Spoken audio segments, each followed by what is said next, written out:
You know that person who says sorry before they've even done anything wrong? They ask a question, sorry. They take up a little space, sorry. They send a normal text and still feel the need to apologize for existing inside your inbox. And after a while, sorry stops sounding like an apology. It starts sounding like a reflex, a nervous little shield. On the surface, it looks polite, considerate, harmless. But underneath, it can reveal something else: fear of being inconvenient, fear of being judged, fear of making other people uncomfortable just by having needs. And once you notice that pattern, you start to realize something uncomfortable. Some people are not apologizing for what they did, they are apologizing for who they are. So, why does that happen? And why does it feel so automatic? Let's slow that down, because the answer is more revealing than most people actually expect. What looks like politeness from the outside can be a different story on the inside. Over apologizing is often mistaken for kindness, manners, or emotional maturity, but sometimes it is a sign of hyper awareness. The person is scanning the room, scanning the mood, scanning themselves. Did I interrupt? Did I talk too much? Did I make things awkward? In that state, an apology becomes less about responsibility and more about reducing tension before it appears. That is the core contrast here: courtesy versus self erasure. One comes from respect, the other comes from fear. A considerate person apologizes when they have caused harm. A self diminishing person apologizes just to keep the atmosphere calm. And when that habit repeats long enough, it stops feeling like a choice. It becomes part of the mask. But a mask is still a mask. It hides something underneath, and what it hides is usually not rudeness, it's anxiety. Most people do not learn this habit because they are weak. They learn it because at some point it worked. In situations where being easy to deal with kept the peace, they discovered that taking the blame ended the argument faster. They found that if they were small, quiet, and agreeable, nobody got upset with them. The brain loves patterns that lower threat.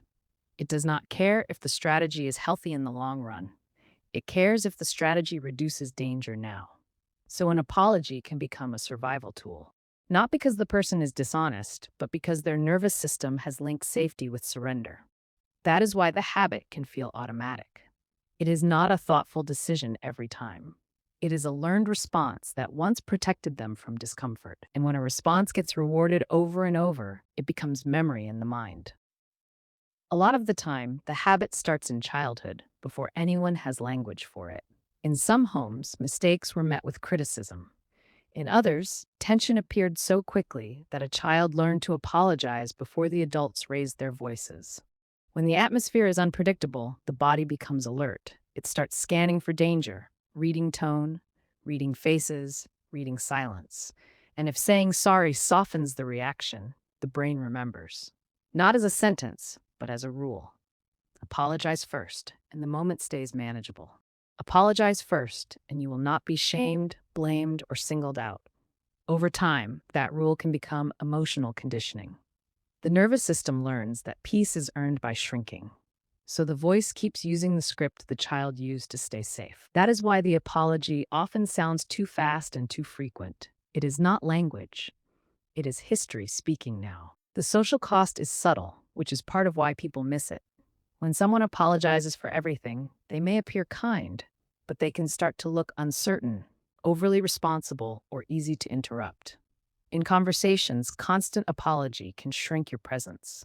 In relationships, it can train others to expect your guilt before they have even spoken. And at work, it can lower how much authority people assume you have. The difference between consideration and self-erasure is important here. Consideration says, I respect your time. Self-erasure says, I should probably not have taken any. One builds mutual respect. The other teaches the room that your needs are always secondary. Over time, that changes the way people respond to you, and worse, the way you respond to yourself. Because if you keep apologizing for normal things, you begin to treat your own existence as a mistake that needs constant correction. The inner voice behind this habit is often harsh. It says, I am probably in the way. I need to make this easier for everyone. If something feels off, it must be my fault. That voice can sound responsible, mature, but it usually comes from anxiety, not wisdom. It turns every interaction into a performance review, where every pause feels like evidence and every mistake feels fatal. Did I say too much? Did I take too long? Did I create a problem no one noticed? And once that voice takes over, the apology becomes emotional insurance. Say sorry now, in case. Repair now, in case. Shrink now, in case. But the cost is that the person never gets to feel allowed in the room. They are half defending, half escaping, half assuming that they have done something wrong. That is how shame keeps itself alive. It does not always yell. Sometimes it whispers. People often assume that over apologizing means someone is weak or overly submissive, but that is too simple. In many cases, the habit shows up in empathetic people who notice tension quickly and hate making anyone uncomfortable. They would rather absorb a little blame than watch a room turn cold. That does not make the pattern healthy, but it does make it understandable. Caring deeply can create a reflex to smooth everything over before it breaks. Conflict-sensitive people often experience social friction as physically heavy, almost unbearable. So the apology becomes a way of protecting connection. This is where the contrast matters. Weakness says, I cannot handle this. Sensitivity says, I feel everything too sharply.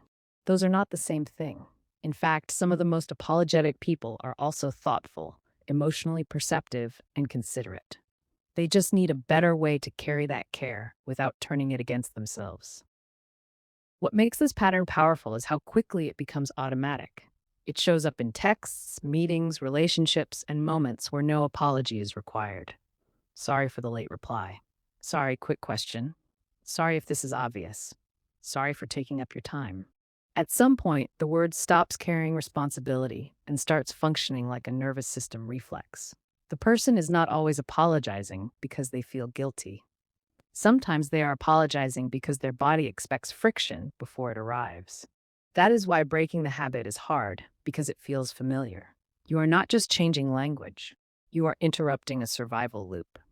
And when a behavior is linked to safety, a small pause can feel risky.